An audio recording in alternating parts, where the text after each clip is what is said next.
কসবা আইন কলেজে ধর্ষণকাণ্ড নিয়ে প্রথম থেকে সরব জাতীয় মহিলা কমিশন। রবিবার সরকারি আইন কলেজে পৌঁছায় জাতীয় মহিলা কমিশনের একটি প্রতিনিধি দল। নির্যাতিতার সঙ্গে দেখা করতে না পেরে পুলিশের ভূমিকা নিয়ে প্রশ্ন তোলেন তারা। শুরু হয় পুলিশের সঙ্গে বাকবিতণ্ডা। কসবা গণধর্ষণ কাণ্ডে উত্তাল গোটা রাজ্য।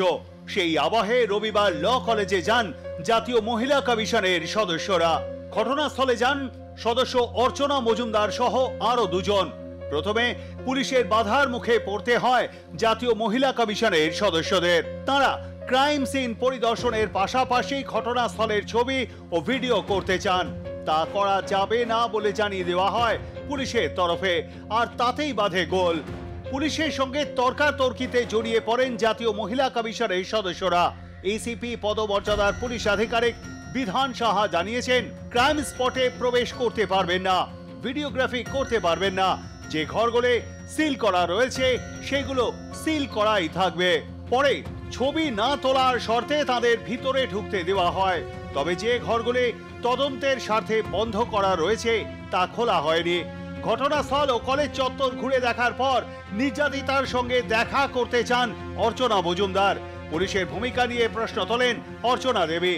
বলেন, কমিশন নির্যাতিতার সঙ্গে দেখা করতে চাইলে তাকে লুকিয়ে রাখা হয়েছে। কিছু অসুবিধা হতে পারে বলেই লুকিয়ে রাখা হয়। নির্যাতিতার পাশে সব সময় রয়েছে কমিশন। 3 দিন বাদে হঠাৎ অত্যন্ত তৎপর হয়ে কাল রাত 12টা অবধি এই কাজগুলো করেছে এবং যাতে আমরা ভিকটিমের সাথে না বসতে পারি সে বন্দোবস্ত করেছে।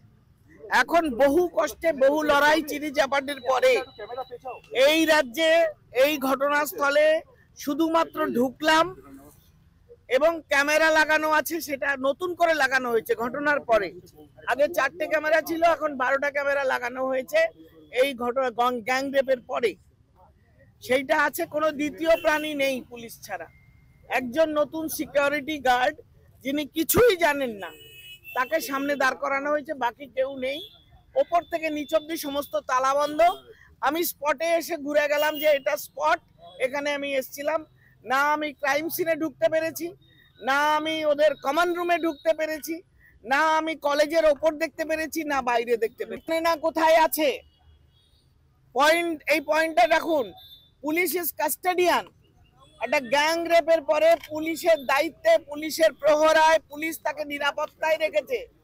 কমিশনের কাছে বলা হচ্ছে যে সে কোথায় আছে পুলিশ জানে না। শনিবার নির্যাতিতাকে ঘটনাস্থলে নিয়ে গিয়ে গণধর্ষণের ঘটনার পুনর্নির্মাণ করা হয়। এই ঘটনায় এখনো পর্যন্ত মোট 4 জনকে গ্রেফতার করা হয়েছে। তাদের মধ্যে রয়েছেন কলেজের এক নিরাপত্তা রক্ষীও। ঘটনার দিনের যে 7 ঘন্টার সিসিটিভির ফুটেজ পুলিশের হাতে এসেছে সেখানে 4 জনকেই দেখা গিয়েছে। অর্থাৎ ঘটনাস্থলে 4 জনের উপস্থিতি নিশ্চিত। বাকি বিষয়গুলি খতিয়ে দেখা হচ্ছে। ইতিমধ্যে এই ঘটনার তদন্তের জন্য সিট গঠন করেছে কলকাতা পুলিশ।